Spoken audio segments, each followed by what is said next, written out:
আমার উম্মতের একটি দল ভারতের চাপিয়ে দেওয়া যুদ্ধে অংশ নেবে, প্রতিরোধ করবে, তাদের বিরুদ্ধে পাল্টা যুদ্ধ ডিক্লার দেবে। ফায়াফতাহুল্লাহু আলাইহিম, আল্লাহ তাদেরকে বিজয়ী করবেন।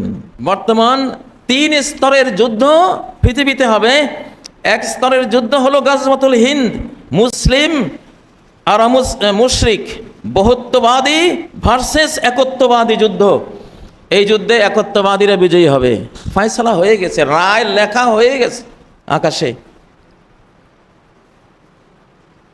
আমার উম্মতের একটি দল ভারতের চাপিয়ে দেওয়া যুদ্ধে অংশ নেবে, প্রতিরোধ করবে, তাদের বিরুদ্ধে পাল্টা যুদ্ধ ডিক্লার দেবে।